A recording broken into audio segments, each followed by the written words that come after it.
ओम सभी को नमस्ते। मंत्रोच्चारण।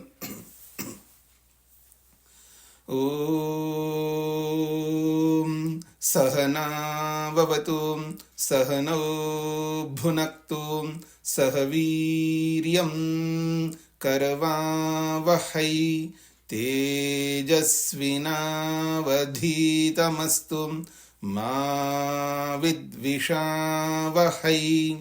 ओम शांति शांति शांति।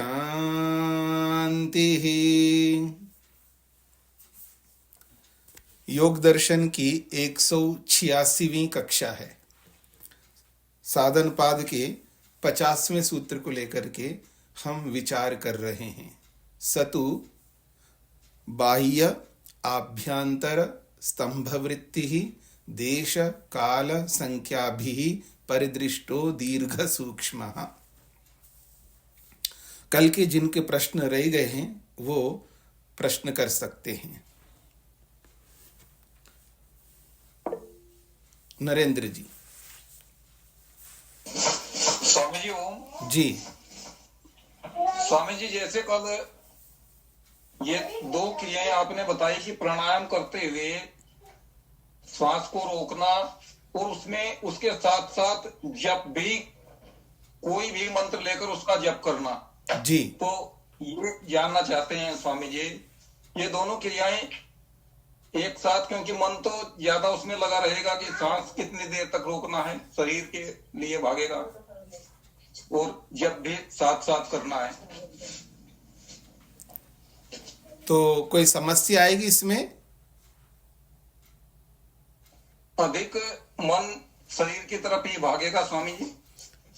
नहीं भागेगा तो श्वास रोकने के उसमें लगा रहेगा कि श्वास कितनी देर तक रोकना है, उधर ही भागता रहेगा ज्यादा।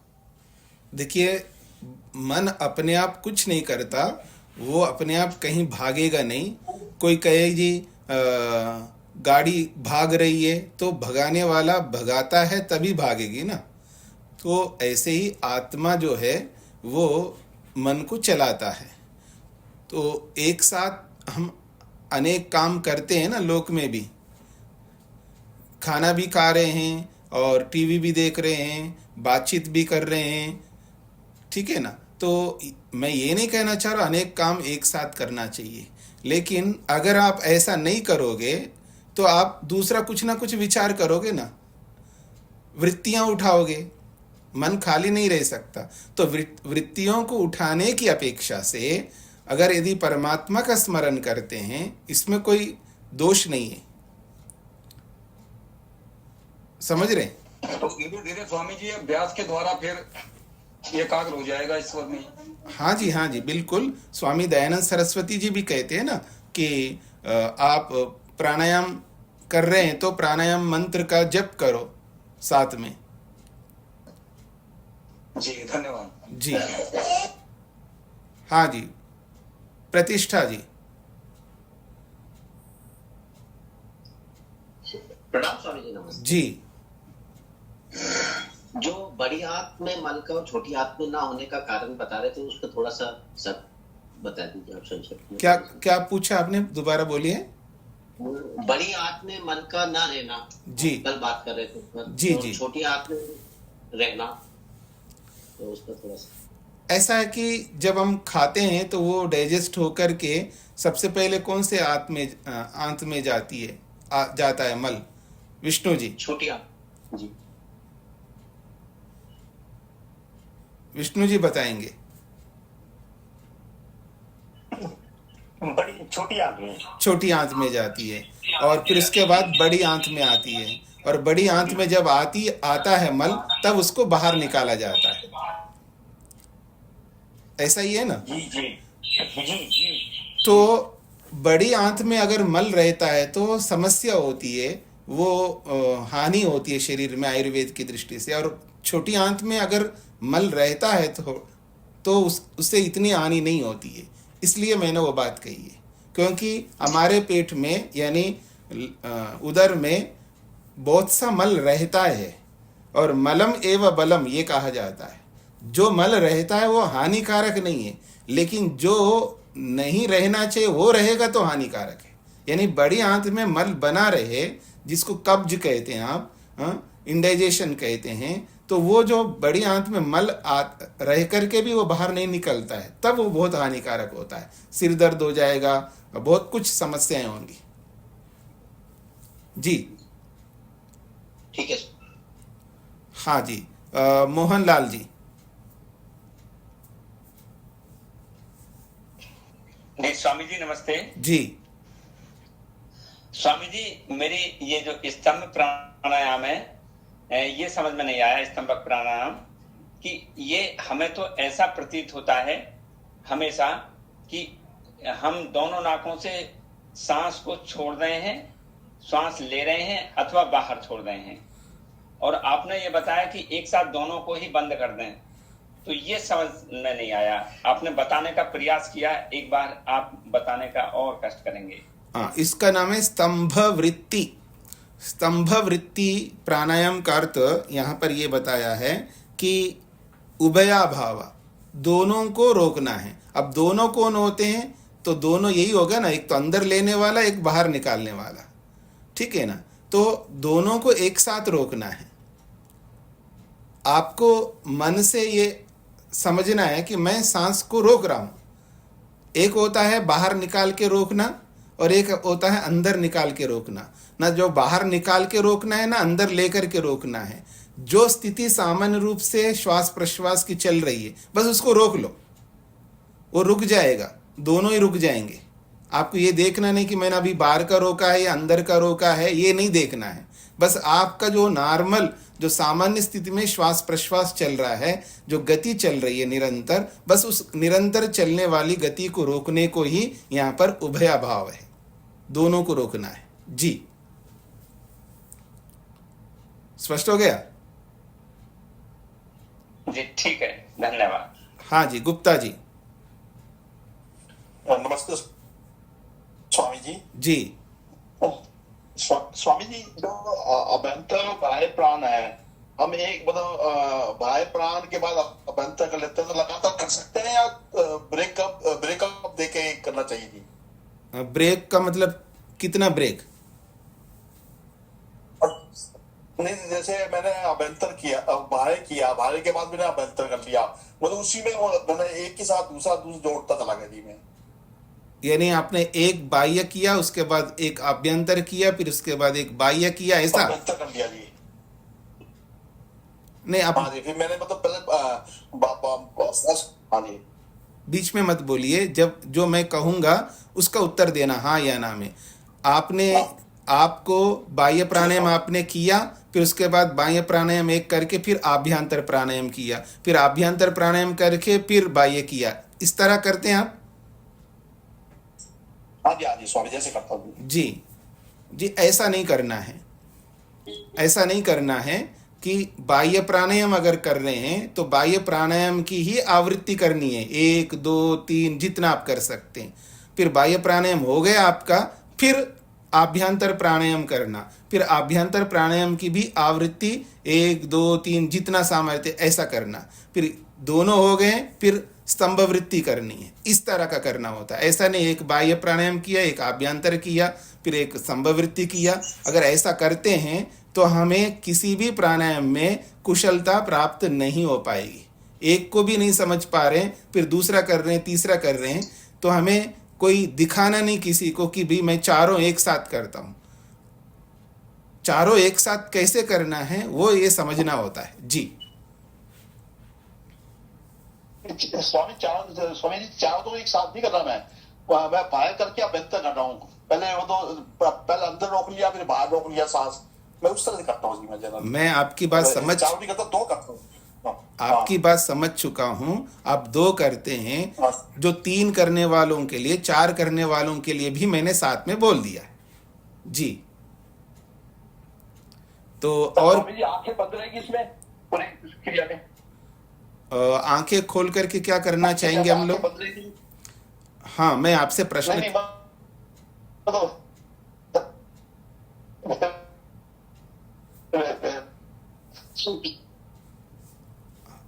करना है इसको। हाँ जी, मैं ये कहना चाह रहा हूं, आंखें बंद करके हम क्या करना चाहेंगे, उत्तर दीजिए इसका। आंखें बंद करके ऐसे में क्या है कि ध्यान लग जाएगा अंदर। ध्यान लग जाएगा स्वामी जी अंदर। यदि आंखें बंद करते हैं तो ध्यान लग जाएगा अंदर सांसों पे। तो हम ध्यान करने के लिए तो ये सब काम कर रहे हैं ना, हाँ जी। तो फिर आंखें खोल के रखना चाहिए नहीं रखना चाहिए प्रश्न ही नहीं बनता है। हम आसन लगाते ही आंखें बंद करना होता है, बाहर की ओर से कोई क्रिया करनी होती नहीं, किसी को देखना नहीं होता है, इंद्रियों को रोकना है ना, हमको प्रत्याहार भी करना है। हाँ, सभी को समझना है, जब हम आसन लगाते हैं, आसन लगाने के बाद में फिर बाह्य क्रियाएं सब समाप्त हो गई। आसन इसलिए लगा रहे हैं, बाह्य चेष्टाओं को रोकने के लिए हमने आसन लगाया। आसन लगाने के बाद में फिर हमें आंतरिक क्रियाएं करनी है, तो आंतरिक क्रियाओं को करने के लिए आंखें खोलेंगे तो बाह्य क्रियाएं होंगी। बाह्य क्रियाओं को हमको नहीं करना है, आंतरिक क्रिया ही करनी है, तो इसलिए हमें आंखें बंद करना चाहिए। हाँ जी, वीरेंद्र जी। ओम स्वामी जी। जी, स्वामी जी, आप चार प्रणाम क्या होता है? बाह्य, अभ्यंतर और स्तंभ, चौथा क्या है? वो अभी आएगा नहीं, आएगा अभी अभी बताया नहीं मैंने। चौथा प्राणायाम अगले सूत्र में आएगा, तब आपको स्पष्ट हो जाएगा। जी, कुछ चर्चा करें, चारों कर सकते? चारों तो मैंने केवल एक प्रसंगवश बोला है, प्रसंगवश बोला है, लेकिन चौथा प्राणायाम अगले सूत्र में आएगा। जी जी जी स्वामी जी। हाँ जी, तो अब हम आगे बढ़ते हैं। आइए सूत्र पर आइए। सूत्र में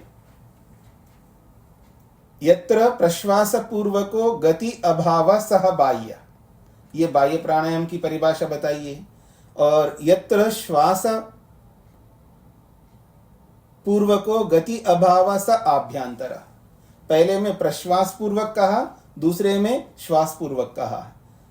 तो प्रश्वास पूर्वक तो बाह्य हो गया और श्वास पूर्वक हो गया है ये आभ्यंतर। स्तंभ वृत्ति के लिए कहा है तृतीय स्तंभ वृत्ति यत्र उभय अभाव, जिस प्राणायाम में दोनों की गति का अभाव होता है, और वो भी कैसे? सकृत प्रयत्नात् भवति, एक साथ प्रयत्न से होता है। यानी पहले अंदर का रोको फिर उसके बाद बाहर का रोको, ऐसा नहीं होता है। वो सकृत एक साथ दोनों एक ही बार रुक जाते हैं, अंदर का अंदर बाहर का बाहर। फिर उदाहरण दिया है इसी तीसरे प्राणायाम के लिए, यथा तप्ते न्यस्तम उपले जलम, तप्ते उपले, ये उपल का विशेषण है तप्त। तो तप्ते उपले, जलते हुए, धधकते हुए पत्थर में, जैसे न्यस्तम जलम, डाला गया जल, सर्वथा सब ओर से संकोचम आपद्यते, सुकड़ जाता है, संकुचित हो जाता है, संकुचित होकर के समाप्त होता है। तथा उसी प्रकार से द्वयोः युगपद गति अभाव, इसी प्रकार अंदर जाने वाला प्राण, बाहर निकलने वाला प्राण, ये दोनों दोनों युगपद एक साथ गति अभाव, दोनों रुक जाते हैं। ये तीनों प्राणायामों की परिभाषा बताइए। अब कह रहे हैं इति त्रयो अपि एते देशेन परिदृष्टा इयानस्य विषयो देश इति। अब तीनों के बारे में बताया जा रहा है। इति इस प्रकार से जिन तीनों प्राणायामों की परिभाषा की है, इन तीनों के त्रयः अपि, ये तीनों भी, एते त्रयो अपि, ये तीनों भी देशेन परिदृष्टा, देश के साथ में, देशेन, देश यानी स्थान से, परिदृष्ट होते हैं, अर्थात देश से नापा जाता है, देश से जाना जाता है। यानी कितने देश तक, कितने दूर तक, किस देश तक ये प्राणायाम करते हुए प्राण बाहर जा रहे हैं, तो उसके लिए इयत्ता बताया जा रहा है। इयान अस्य विषयो देश इति, इतना इस प्राणायाम का देश है, इतना इस प्राणायाम का स्थान है। अर्थात जब प्राण को बाहर निकालते हैं तो जितने दूर तक प्राण जाता है उतना देश उस प्राणायाम का है। जब प्राणों को बाहर फेंकते हम लोग, तो वो प्राण जो है बाहर निकलते हैं, तो कितने दूर तक वो प्राण फेंका जा रहा है, उतने दूर तक उस प्राणायाम का देश है, ऐसा कहना चाह रहे हैं। ईयान का मतलब होता है इतना, अस्य इस प्राणायाम का, ईयान इतना, अस्य विषय इस प्राणायाम का विषय है, और वो ही उसका देश होगा, उसका स्थान होगा। तो जैसे बाह्य प्राणायाम हम करते हैं, मेरी ओर देखेंगे तो सांस जब हम बाहर निकालते हैं तो आप ऐसे हाथ लगा करके देख सकते हो प्रारंभ में कि, तो आपको प्राण जो है, प्राण का स्पर्श होगा आपके हाथ में। तो फिर धीरे धीरे धीरे अभ्यास करते करते हाथ दूर होता जाएगा आपका, तो उस पता लगेगा कि अभी यहाँ तक नहीं आ रहा है सांस, इसका मतलब मैं ज़्यादा नहीं फेंक पा रहा हूँ। तो अभ्यास करके फिर वो ज़्यादा फेंकने का प्रयास करेगा, फिर और दूर करेगा। तो धीरे धीरे अभ्यास से आपको ये प्रतीति होने लगेगी प्राण कितना दूर तक जा रहा है। ये देश बताता है कि मेरे प्राणों को फेंकने का जो सामर्थ्य है वो बढ़ रहा है, और जितना प्राणों को फेंकूंगा उतना बाहर निकलते जाएंगे। यानी हमारे लंग्स में से प्राण अधिक से अधिक हमको बाहर निकालना है। तो ये देश को यहाँ इसलिए जोड़ा है क्योंकि हम थोड़ा सा निकाल पाते हैं अभ्यास ना होने के कारण से। इसका मतलब है प्राण अंदर ज़्यादा बचा हुआ है। तो जो अंदर का प्राण जितना ज़्यादा बाहर निकालेंगे उतनी ही गंदी वायु बाहर निकल जाएगी, और ज़्यादा नहीं निकल पाता है तो वो गंदी वायु अंदर ही रहेगी, तो और समस्या उत्पन्न करेगी। इसलिए प्राणायाम करने वालों को ये ध्यान रखना होता है कि अधिक से अधिक जो अंदर का प्राण है वो बाहर निकले, क्योंकि बाहर से प्राण लगातार अंदर जा रहा है, और अंदर जा कर के जो उसका फर्मेंटेशन कह सकते हो मोटी भाषा में, वो बदलता है, बदल करके वो ऑक्सीजन के रूप में बदल करके फिर उसके और भी कई परिणति है, वो बदल करके पूरे शरीर में पहुंचता है। लेकिन जो अतिरिक्त तो होता है, जो शरीर को आवश्यकता से अतिरिक्त अगर अंदर गया है उसको बाहर निकालना होता है, और अंदर ही रहेगा तो वो खराब हो जाएगा। कहीं पानी जम जाता है, एक ही जगह रहता है, और एक ही जगह रहता है तो पानी में क्या होता है आप सबको पता है, गंदगी पैदा होती है। फिर उस गंदगी को साफ करने के लिए मछली और ये वो बहुत सारे उसमें होते हैं। तो ऐसे ही जब प्राण को अंदर भरते हैं तो उसको अधिक से अधिक बाहर भी निकालना है। तो अधिक से अधिक बाहर कैसे निकलेगा? हमारे प्रयास से निकलेगा। तो उसी प्रयास के लिए या देश का एक बात कहिए कि ऐसा फेंको तो दूर देश तक जाएगा। तो जितने दूर देश तक जाएगा वो उतना देश रहेगा उसका, उस प्राणायाम का। मेरा बाह्य प्राणायाम इस देश तक जाता है। तो यही कहना चाह रहे हैं, ईयान अस्य विषयो देशा, इस प्राणायाम का इतना देश विषय बन रहा है। ठीक है जी। ऐसे आभ्यंतर प्राणायाम हम करेंगे तो आभ्यंतर प्राणायाम में भी हम जब अंदर भर रहे होते हैं तो जो आसपास का प्राण है उतना ही भर रहे होते हैं। मेरी बात को समझने का प्रयत्न करिएगा। जब अंदर सांस भर रहे होते तो प्राण यहीं रहे, यहां का ही प्राण जा रहा है ना, पास वाला।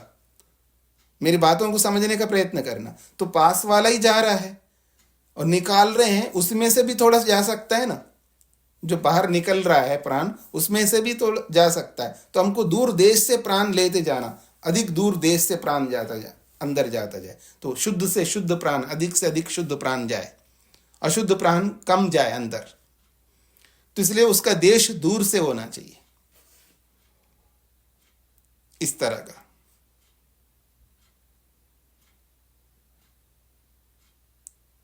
स्पष्ट हो रहा है जी? तो ये देश के साथ परिदृष्टि है। हाँ जी, सरस्वती जी।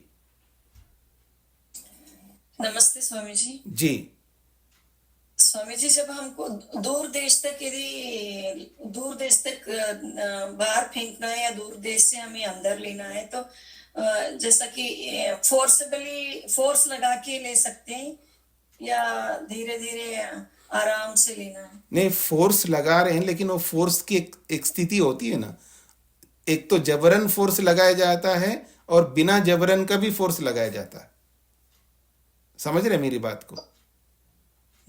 मैं यही मतलब एक होता है आप यूं करके यूं ले लो, और यहीं ऐसे बैठ करके आप लेते जा रहे हो, फोर्स तो लगाओ।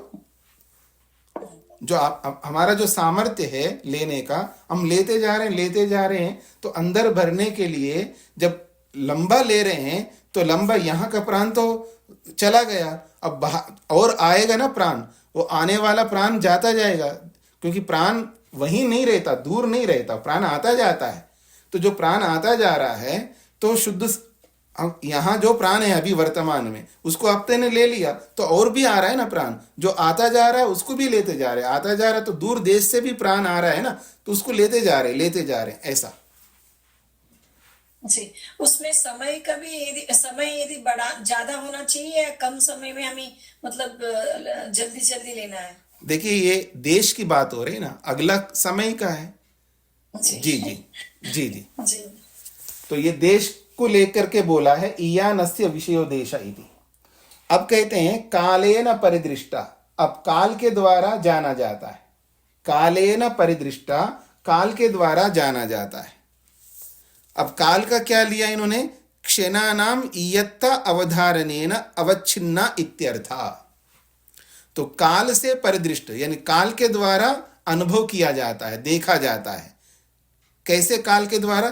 क्षणानाम इयत्ता अवधारणेन, क्षणों की इयत्ता का अवधारण होता है, यानी इतने क्षण, इयत्ता का मतलब है इतने क्षणों का निर्धारण होता है, मतलब कितने क्षणों तक आप सांस बाहर रोक रहे हो, ये काल का अवधारण है।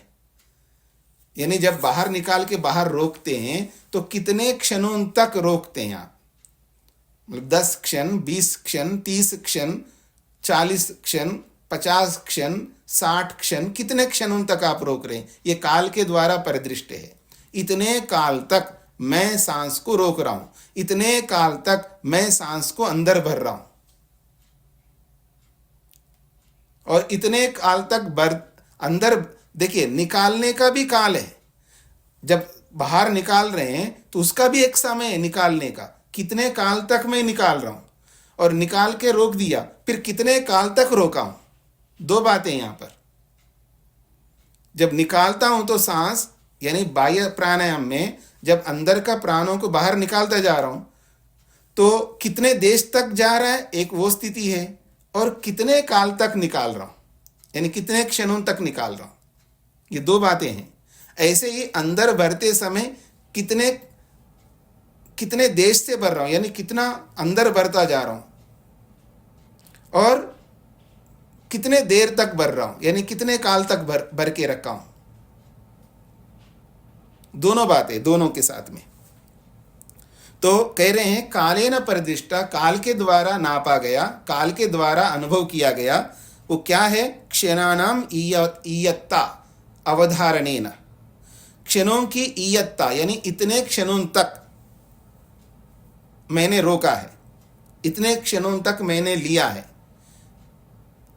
तो क्षणों की इयत्ता के निर्धारण के साथ युक्त है, अवच्छिन्ना का मतलब है युक्त है, क्षणों की इतने क्षणों तक मैंने लिया है, ऐसा ये प्राणायाम है। क्षणानाम क्षण, इयत्ता इतना, अवधारण निश्चय, और अवच्छिन्न युक्त, इतने काल, इतने क्षणों का निश्चय के साथ युक्त ये प्राणायाम है। इतने क्षणों के साथ युक्त ये प्राणायाम है, चाहे बाह्य प्राणायाम हो, चाहे वो आभ्यंतर प्राणायाम हो, वो चाहे स्तंभ वृत्ति प्राणायाम हो। क्षणानाम का मतलब क्षण हो गया, इयत्ता का मतलब इतना हो गया, अवधारण का मतलब है निश्चय हो गया, और अवच्छिन्ना का मतलब है युक्त। तो इतने क्षणों के निश्चय से युक्त यह प्राणायाम है, यह शब्द का अर्थ है। स्पष्ट हो रहा है जी आप सबको? तो पहले बोला है देश स्थान, दूसरे स्थान पर बोला है समय काल।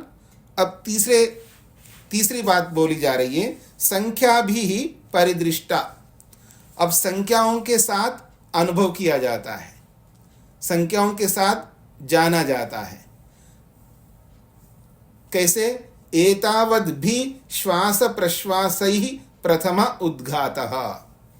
एतावद् भी का मतलब है इतने, इतने श्वास प्रश्वासे, इतने श्वास प्रश्वासों के साथ मैंने ये प्राणायाम किया। जब बाह्य प्राणायाम करते हैं या आभ्यंतर प्राणायाम करते हैं या स्तंभवृत्ति प्राणायाम करते हैं तो कितने श्वास प्रश्वास तक हम रोक सकते हैं। यानी जैसे श्वास हुआ प्रश्वास हुआ, एक हो गया, फिर श्वास हुआ प्रश्वास हुआ, दो हो गया, फिर श्वास हुआ प्रश्वास हुआ, तीन हुआ, तो कितने श्वास प्रश्वास होने तक हम रोके रखते हैं, ये संख्या है।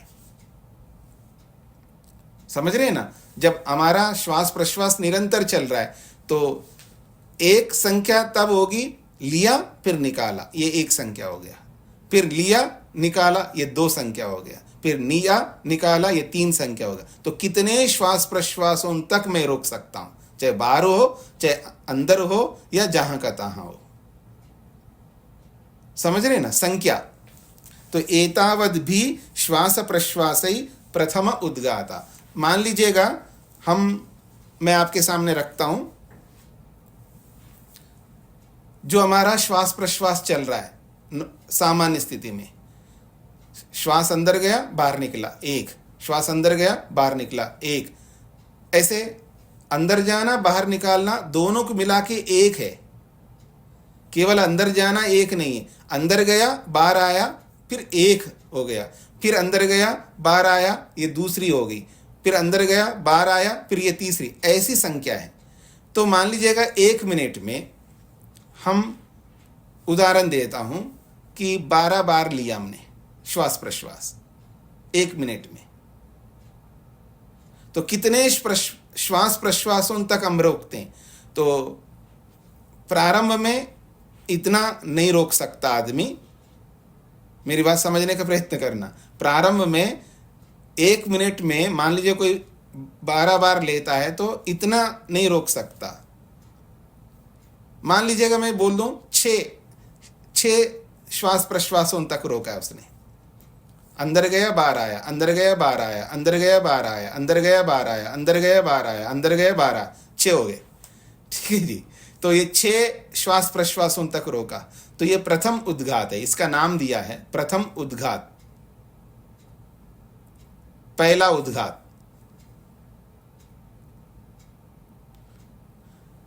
एक बार हो गया प्राणायाम, फिर हो गया 2-3 बार श्वास प्रश्वास ले लिया, फिर उसकी दूसरी आवृत्ति करते हैं, फिर दूसरी आवृत्ति करते हैं तो वहां पर यही देखना है कितने देश तक गया है, कितने काल तक रुका है और कितने श्वास प्रश्वासों तक रुका है। ये 3 बातें हैं। एक तो देश है, एक है देश और एक है काल और एक है संख्या है। यानी जब प्राण बाहर निकाला है तो कितने देश तक प्राण गया है, एक बात, कितने समय तक रुका है, दूसरी बात, और कितनी संख्या यानी श्वास प्रश्वासों की जितनी संख्या हुई है यानी कितनी संख्याओं तक मैंने रोका है, कितने श्वास प्रश्वास तक मैंने रोक रखा है, यह संख्या होगी। रूप जी को क्या पूछना है? ओम स्वामी जी। जी स्वामी जी, ये प्रश्न था थोड़ा सा कि जैसे श्वास प्रवास तो सबके अलग अलग चलते हैं, किसी के दीर्घ होते हैं, किसी के थोड़े से कम होते हैं, तो ये जो प्रथम उद्घात और द्वितीय उद्घात तो वो उस व्यक्ति के अनुसार ही बनेगा ना, जिस स्पीड से श्वास प्रवास चल रहे हैं, ऐसे ही होगा स्वामी जी? ऐसे ही होगा। जी जी जी जी स्वामी जी, बस यही पूछना। अनीता जी को क्या पूछना है? ओम स्वामी जी प्रणाम। मुझे ये पूछना था कि हम जो संख्या की बात है, कई बार जैसे हम लोग दीर्घ श्वसन करते हैं, मतलब दीर्घ लंबा लेना और लंबा छोड़ना, एक नॉर्मल श्वास जो हम करते हैं, तो उसमें हमें कितने सेकंड में हम अंदर ले रहे हैं और कितने सेकंड में छोड़ रहे हैं, कितने सेकंड में श्वास ले रहे हैं और कितने सेकंड में प्रश्वास ले रहे हैं, वो भी ध्यान रखना होता है क्या?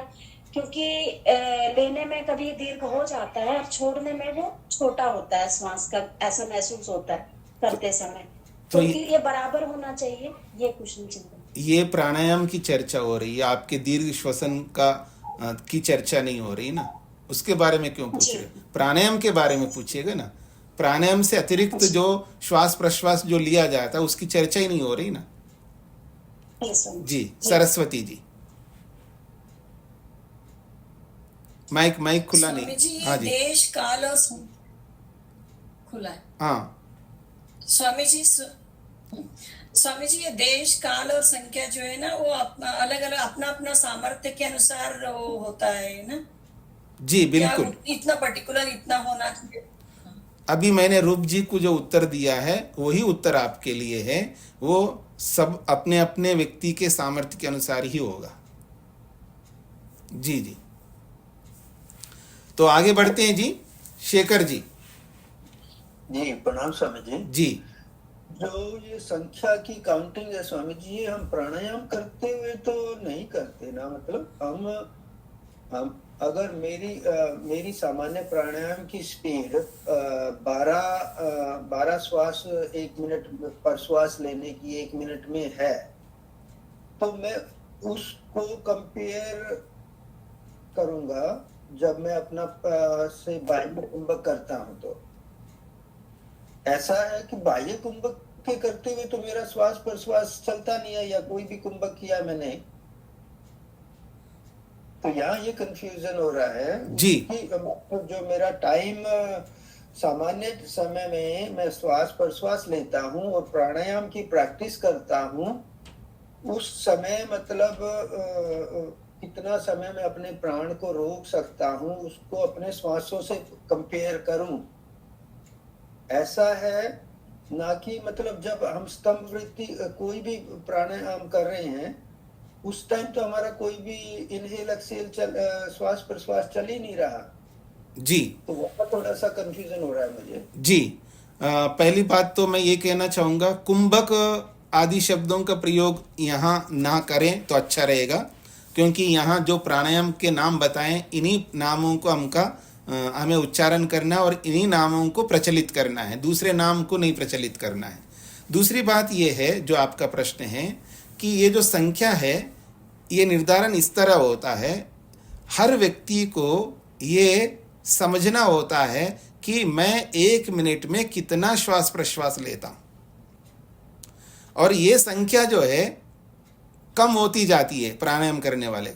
प्रारंभ में जितनी संख्या होती है तो प्राणायाम करते करते करते ये संख्या भी कम होती जाए, क्योंकि हमारा श्वास प्रश्वास लेने की निकालने की गति जो है वो धीरे धीरे मंद होती जाती है। लेकिन जिस गति से हम कर रहे हैं, हर रोज बदलता है ऐसा नहीं कहना चाह रहा हूँ, लंबा काल लगेगा उसका बदलने के लिए। जब हमने ये एहसास किया 1 मिनट में इतने श्वास प्रश्वास लेता हूँ, वो गणना हमारे सामने पहले से सुरक्षित है। अब मैं सांस रोका, ठीक है ना, सांस रोका तो कितने दूर तक गया ये तो हमने परीक्षण कर ही लिया है, और कितने क्षणों तक रोका ये भी परीक्षण किया। जब कितने क्षणों तक रोका ये परीक्षण किया है, मान लीजिएगा किसी ने आधा मिनट तक रोका, अब आधा मिनट तक रोका है, ये तो क्षणों का पता लग गया काल का। अब संख्या का भी पता लग जाएगा कि आधा मिनट में, जब 1 मिनट में अगर मैंने 12 बार श्वास प्रश्वास लिया था तो अब आधा मिनट रोका तो 6 श्वास प्रश्वास तक मैंने रोका, ऐसा निर्धारण होगा। रोकते समय हम देख नहीं सकते जो आप कहना चाह रहे हैं, वो तो श्वास प्रश्वास चल नहीं रहा है।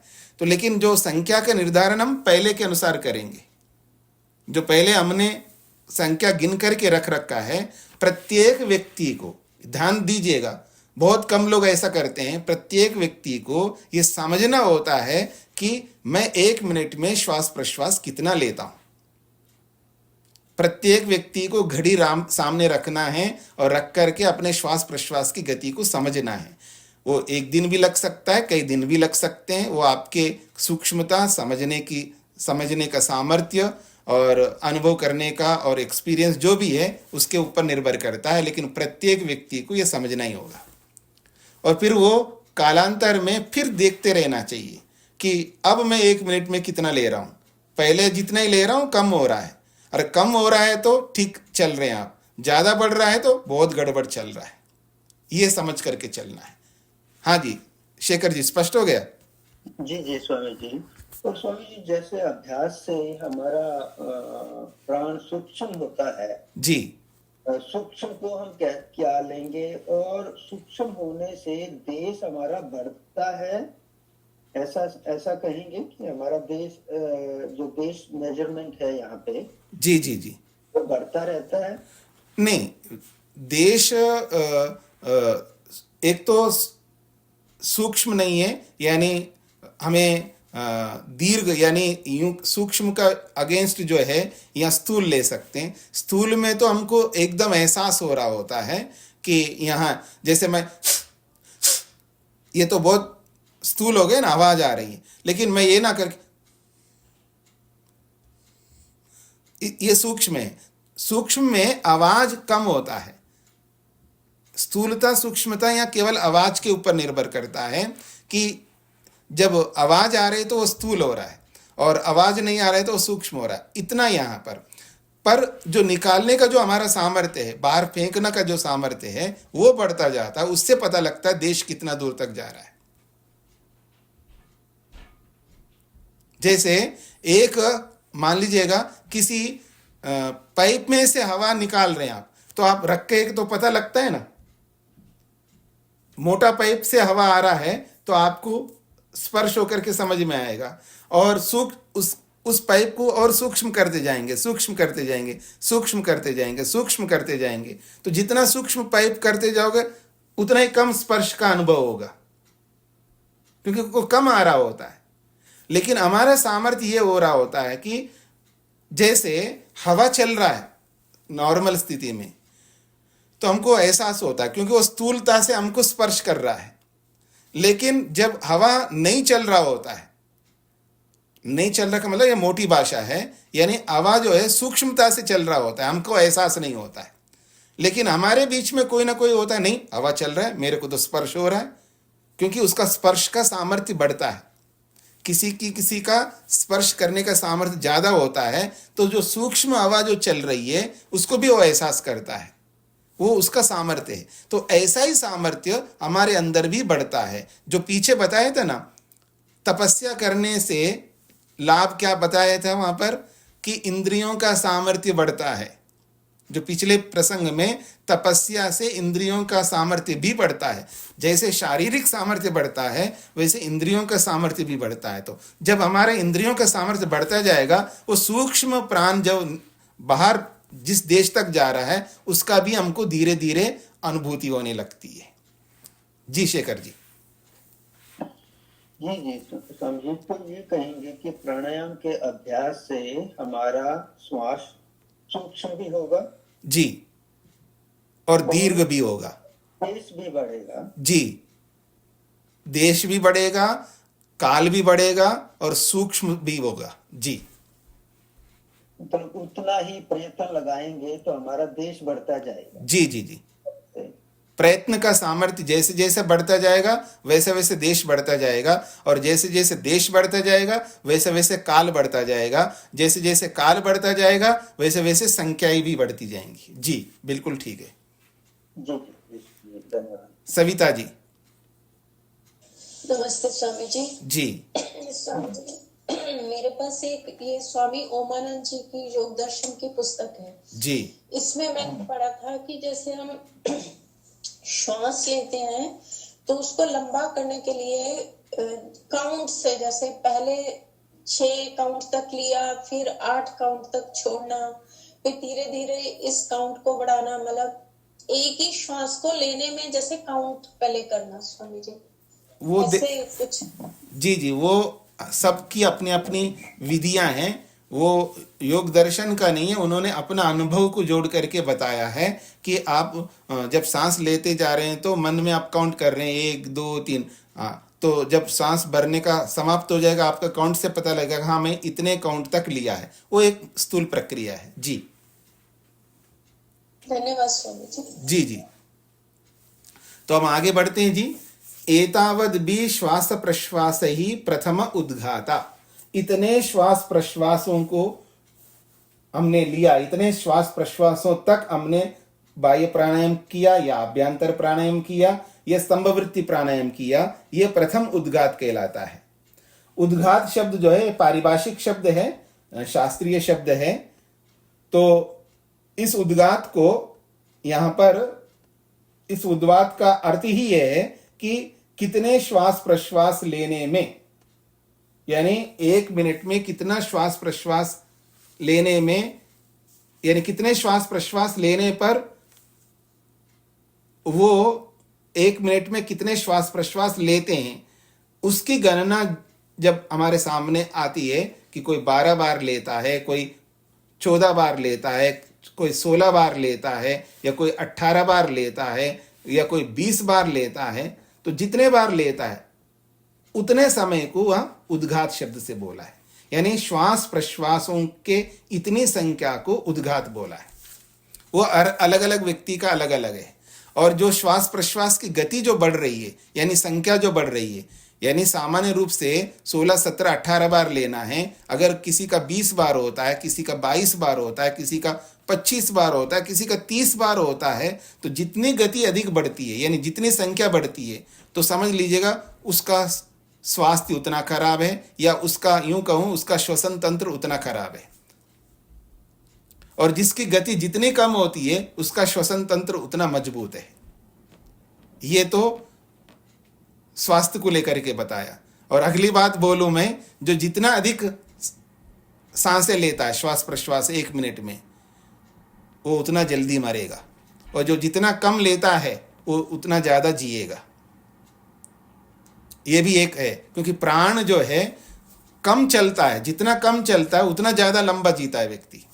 आप योगियों को देखना, योगियों का श्वास प्रश्वास बहुत मंद चलता है, उसकी संख्या बहुत कम होती है, सांस वो बहुत कम लेता है।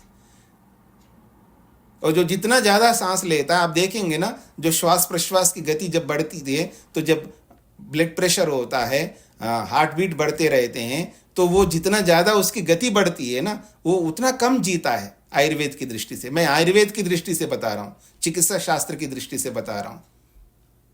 तो इसलिए हमारे सांसें जो है उस पर निर्भर करता है कि जब व्यक्ति ज़्यादा सांसें ले रहा है तो समझ लेना ये स्ट्रेस में है, टेंशन में है, चिंताओं में है, परेशानी में है, दुखी है, परेशान है। ये सब प्रतीक होते हैं। वो मतलब यूं बाहर से दिखता नहीं है, लेकिन उसके श्वास प्रश्वास की गति से हमको पता लगता है ये नॉर्मल नहीं है, व्यक्ति सामान्य स्थिति में नहीं है, कोई परेशानी चल रही है इसके अंदर।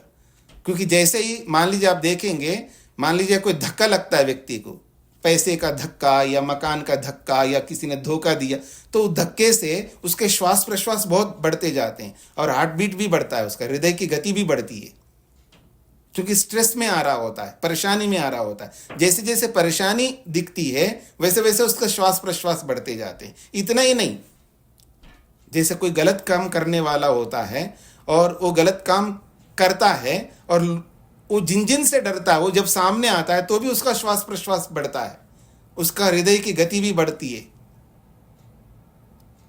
और एक बात, सामान्य बात, कि कोई माँ से डरता है, कोई पिता से डरता है, कोई भाई से डरता है, कोई पुलिस से डरता है, कोई किसी से डरता है, उनके सामने आते भी श्वास प्रश्वास की गति बढ़ती है। ऐसी बहुत सारी समस्याएं हैं और इन सब कारणों से उसकी आयु घट रही होती है। आपको एक बात बता दूं, समत्वम योगा उच्यते, जो गीताकार ने बताया है। जो व्यक्ति सम रहता है ना, सम अवस्था में रहता है, उसका श्वास प्रश्वास बिल्कुल धीमी गति से चलते हैं, क्योंकि उसको कोई चिंता नहीं होती है, कोई परेशानी नहीं होती है, कोई दुख नहीं होता है, कोई स्ट्रेस नहीं होता है, और वो बेचैनी नहीं हो रहा होता है। हर परिस्थिति में वो अपने आप को सम रखता है, अर्थात अपने श्वास प्रश्वास की गति को बिल्कुल नॉर्मल बनाए रखता है। ये बहुत बड़ी बात ही है, ये छोटी मोटी बात नहीं है। इसको समझने का प्रयत्न करना, ये आयुर्वेद की दृष्टि से भी बहुत बड़ी बात है। व्यक्ति बिल्कुल अपने आप को ऐसा बनाए रखता है कि वो डरता ही नहीं है किसी से, क्योंकि कोई गलत काम कर नहीं रहा है, अच्छा ही काम कर रहा है। और कोई निंदा करता है, आप समझने का प्रयत्न करना, कोई निंदा करता है तो हमारा श्वास प्रश्वास की गति बढ़ती है, क्योंकि उसको सहन नहीं कर पा रहे होते उसको, निंदा को।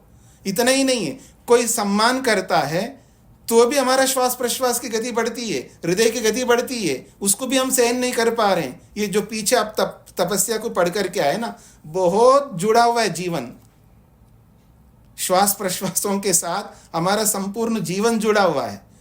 इसलिए तो आयुर्वेद कहता प्राणाचार्य बनो, प्राणाचार्य बनना चाहिए व्यक्ति को। और एक बात बोल दूं कि महर्षि स्वामी दयानंद सरस्वती जी ने लिखा है, प्रत्येक स्त्री को कम से कम 3 विषयों में एक्सपर्ट बनना चाहिए। उसमें एक बात कही है, भाषा, व्याकरण, व्याकरण में स्त्री को कुशल बनना चाहिए। दूसरी बात कही है धर्म, धर्म में कुशल बनना चाहिए। और तीसरी बात कही है आयुर्वेद। ये स्वामी दयानंद सरस्वती के शब्द बोल रहा हूं मैं। यानी प्रत्येक स्त्री को आयुर्वेद पढ़ना चाहिए।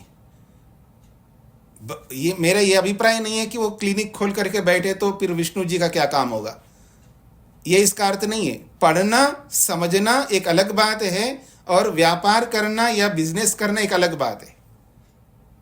ये प्रत्येक स्त्री के लिए बोला है।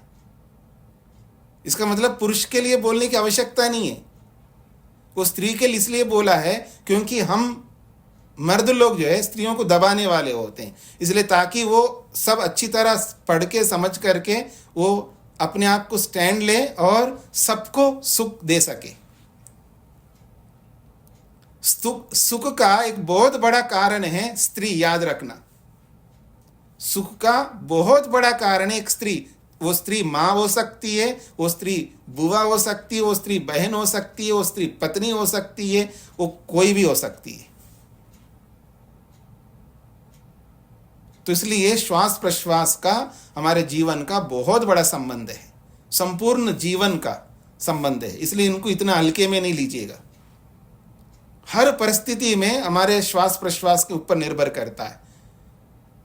इसलिए हमें बिल्कुल ऐसा रहना होता है इस मार्ग में कि हर दृष्टि से, हर परिस्थिति में हमको अपने आप को सामान्य रखना होता है। हमारे श्वास प्रश्वास की गति जो है, ये पता लगता है कि मैं सामान्य हूं ना हूं। कई बार होता क्या है कि व्यक्ति डर रहा होता है लेकिन वो दिखाता नहीं है। अब कैसे पता चलेगा? उसके श्वास प्रश्वास को देख लो, पता लग जाएगा। उसके हार्ट बीट को देख लो, पता लग जाएगा ये सामान्य है या डर रहा है। जैसे कोई स्टेज के ऊपर जाता है बोलने के लिए और उसको बोलना नहीं आता है, मतलब बोलना नहीं आता, बोलने में वो कुशल नहीं है, वो बोला नहीं है, तो वो डरने लगता है, तो उसका श्वास प्रश्वास बहुत बढ़ता जाता है और उसकी हृदय की गति भी बढ़ती जाती है। ऐसे केवल प्रवचन की बात नहीं कर रहा हूं, बोलने की बात नहीं कर रहा हूं, और भी बहुत सारी स्थितियां होती है। कोई बहुत बड़ा आदमी आपके निकट आ गए ना अचानक, तो भी आप देखना आपकी जो शारीरिक स्थिति वो सामान्य नहीं हो पाती, सामान्य नहीं रह पाता है। तो इन सब बातों को ध्यान में रखते हुए ये प्राणायाम को बताया गया है। मैंने अभी आपके सामने प्राणायाम के लाभ बता रहा हूं। ये जो भी जितना भी बोला है मैंने, ये सब प्राणायाम के लाभ है। बहुत सारे लाभ है प्राणायाम के। तो आइए, सरस्वती जी को क्या कहना है? स्वामी जी, हम जब बैठे रहते हैं तो सामान्य स्थिति में रहता है श्वास प्रश्वास का। जब हम चलते हैं या भागते हैं तो बढ़ जाता है जी। तो उस समय तो हम सामान्य कैसा रख पाते हैं स्वामी जी? हाँ जी, जब उससे भी आयु कम होता है क्या? ऐसा है कि प्राणायाम करते समय भी सांस जो है बहुत तेजी से चलते हैं। हाँ, याद रखना, प्राणायाम करते समय भी तेजी से चलते हैं, दौड़ते समय भी चलते हैं, या और भागते समय तेजी से जाते समय भी बढ़ते हैं, लेकिन उन सब को कवर करने वाला प्राणायाम है। अगर कोई प्राणायाम नहीं करता है तो हमने जो सांसें जो बहुत ज़्यादा खर्च किए हैं ना, दौड़ करके ये करके, उसको कवर अप कौन करेगा? ये प्राणायाम करता है। ये समझने का प्रयत्न करना, बहुत बड़ा लिंक है ये। जब व्यायाम करता है व्यक्ति, एक्सरसाइज करता है, मेरे जैसा आदमी हेवी एक्सरसाइज करता है, तो एक्सरसाइज के समय में, व्यायाम के समय में बहुत सारे प्राण खर्च होते हैं, और बाद में प्राणायाम करके जो खर्च हुए उसको मैं फिर कवर अप कर लेता हूं, ऐसा ये सबको ऐसा करना होता है। जी जी। अल्पना जी।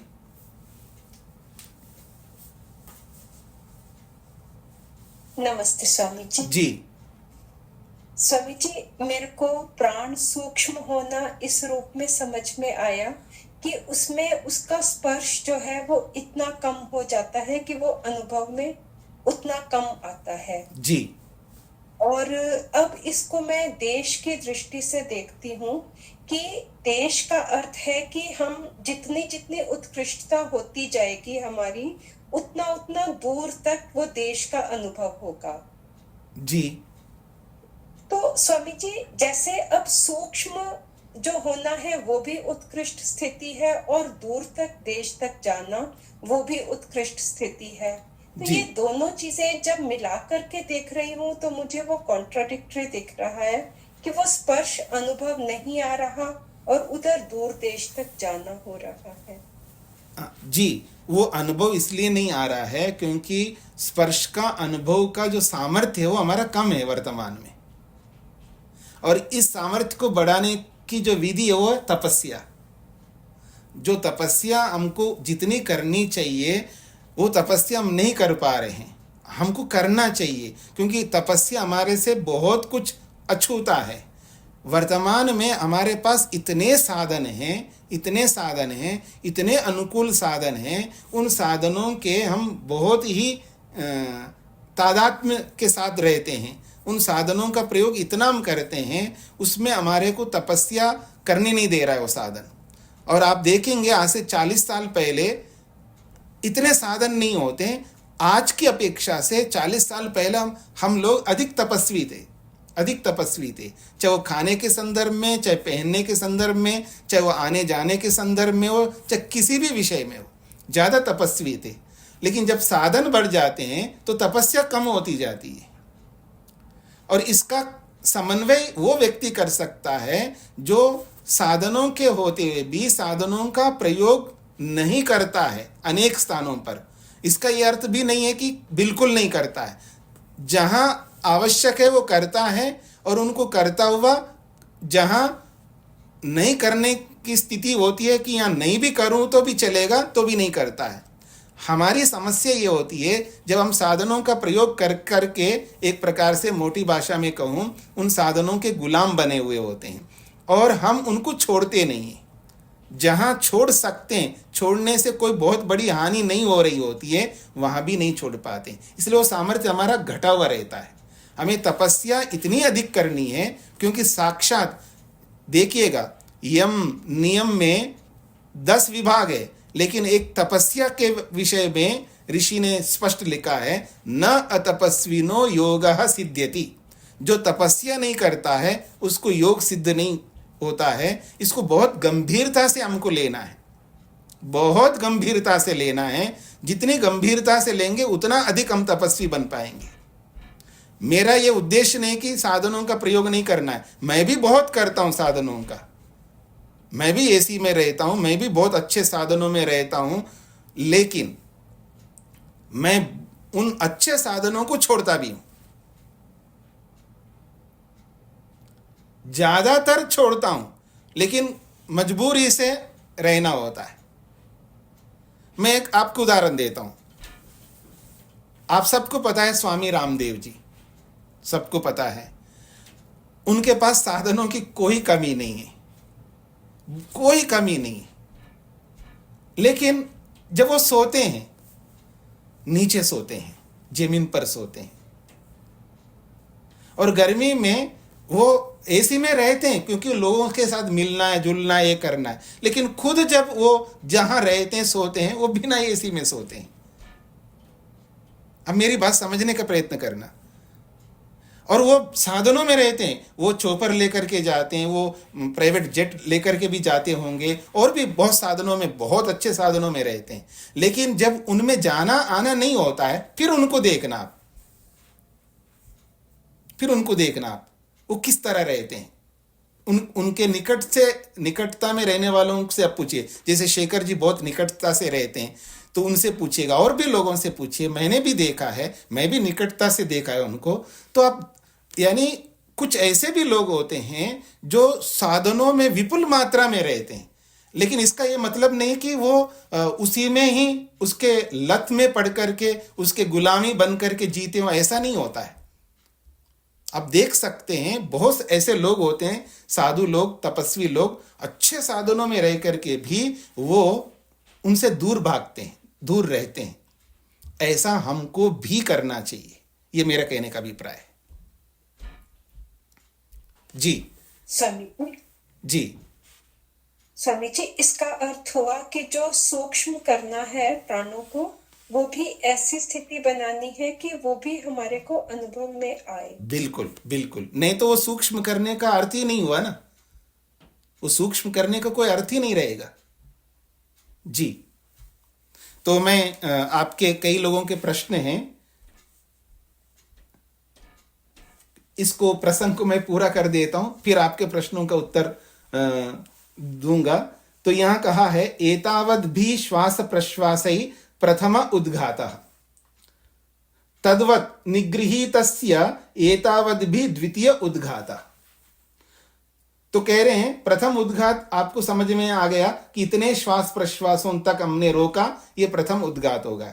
तद्वत् उसी के समान, निगृहीतस्य एतावद भी द्वितीय उद्घातः, उसी प्रकार, निगृहीत का मतलब है उसी प्रकार सांस रोकने वाले का द्वितीय उद्घाता, ये दूसरा उद्घात है। अर्थात जब वो सांसों को रोकता है तो सांसों को रोक रोक करके उसका काल को बढ़ाता है। मेरी बात को समझने का प्रयत्न करना। तो पहले उसने 6 श्वास प्रश्वासों तक रोका है, तो उसके लिए एक प्रथम उद्घात हो गया। मान लीजिएगा वो आगे जाकर के वो काल को बढ़ाता है, तो 6 की जगह 12 श्वास प्रश्वासों तक रोका है, तो उसका द्वितीय उद्घात हो जाएगा। ऐसा तो कह रहे हैं तद्वत उसी के समान, निगृहीतस्य यानी प्राणों को निगृहित करने वाले का, यानी प्राणों को रोकने वाले का, एतावत भी इतने श्वास प्रश्वासों तक फिर आगे रोकता है, तो उसके लिए द्वितीय उद्घाता, उसके लिए दूसरा उद्घात बन जाता है। एवं तृतीय, और इसी प्रकार से वो तृतीय उद्घात बन जाएगा, यानी उसकी गति बढ़ जाएगी, संख्याओं की संख्या बढ़ जाएगी, काल बढ़ जाएगा और देश भी बढ़ जाएगा। और इसी का नाम दे दिया उन्होंने दूसरे शब्दों में, एवं इस प्रकार से मृदु एवं मध्य एवं तीव्र इति संख्या परिदृष्टः। जो प्रथम उद्घात है उसको मृदु शब्द से भी बोला है। मृदु का मतलब है उसमें श्वास प्रश्वासों की संख्या बहुत कम है, और मध्यम कहा है तो आपको समझ में आ रहा है, उस मृदु की अपेक्षा से ज्यादा संख्या है, और तीव्र का मतलब है सर्वाधिक संख्या है उसमें। तो रोक करके इतना सामर्थ्य बढ़ा देता है प्राणों को रोक करके। वो तृतीय उद्घात में आप समझ सकते हैं, तृतीय उद्घात का मतलब है जैसे 1 मिनट में जितने श्वास प्रश्वास लेता है उतने तक रोका है तो उसके लिए प्रथम उद्घात हो गया, फिर उससे दुगुना रोकता है तो उसका द्वितीय उद्घात हो गया, उससे तिगुना रोकता है तो उसके लिए तृतीय उद्घात हो गया। यानी आप समझ सकते, मान लो 3 मिनट तक रोका है तो उसकी तृतीय उद्घात हो जाएगा, वो तीव्र हो जाएगा उसके लिए। अब कोई व्यक्ति 3 मिनट नहीं रोकता, मान करके चलिएगा तृतीय उद्घात में 1.5 मिनट रोकता है, उसके सामर्थ्य के अनुसार उसका भी तृतीय उद्घात है, क्योंकि व्यक्ति के ऊपर निर्भर करता है सामर्थ्य, अभ्यास, तपस्या, बहुत सारी चीजें जोड़ती है। केवल प्राणायाम के साथ इसको जोड़ करके मत देखिएगा, ये सबके साथ जोड़ना पड़ता है। उसका आहार, उसका विहार, उसके कर्म, उसकी भक्ति, उसका ज्ञान विज्ञान, ये सब जुड़ करके होते हैं। इतना आसान नहीं है ये, इसको समझने का प्रयत्न करना, विधिवत करना इतना आसान नहीं है। फिर कहा स खलु अयम एवं अभ्यस्यतो दीर्घ सूक्ष्मः। स खलु अयम, वह यह प्राणायाम, एवं अभ्यस्यता, ऐसा इस प्रकार से, इस रीति से, पूर्वोक्त रीति से अभ्यस्यता, अभ्यास करने वाले योगी के वो प्राणायाम दीर्घ सूक्ष्म, वो दीर्घ भी होते हैं और सूक्ष्म भी होते हैं। दीर्घ भी होना है, सूक्ष्म भी होना है। तो इसका अभ्यास लंबे काल तक करना होता है, जीवन भर, मतलब पूरे जीवन का ये कार्यक्रम है, वो कुछ दिनों का कार्यक्रम नहीं है। और जीवन भर का कार्यक्रम का मतलब आप समझ सकते हैं, जीवन भर खाने पर ध्यान देना है, जीवन पर, विहार पर, आचरण पर ध्यान देना है, जीवन भर हमको इसको ध्यान में रख करके जीवन को चलाना है। मोटी भाषा में लोगों को बोला जाता है ना, हम लोग अक्सर बोलते हैं, आप नौकरी के लिए जीते हैं या जीने के लिए नौकरी करते हैं, दोनों में जमीन आसमान का अंतर है। नौकरी के लिए जीते हो या जीने के लिए नौकरी करते हो। यदि जीने के लिए नौकरी करते हो तो राइट वे में चल रहे हो, आप ठीक चल रहे हो, और नौकरी के लिए जी रहे हो तो आपका जीवन वैसा ही हो जाएगा, तो फिर वो कोई जीवन नहीं माना जाएगा।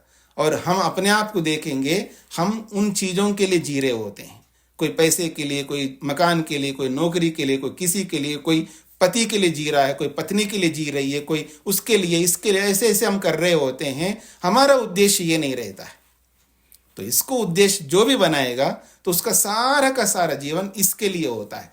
जो ये सटीक जहां जिस स्थिति में बन रहा होता है वो अपने सारे कर्मों को इसके अनुरूप बनाता है, अपना सारा ज्ञान इसके अनुरूप बनाता है, उसकी सारी भक्ति इसी के अनुरूप होती है।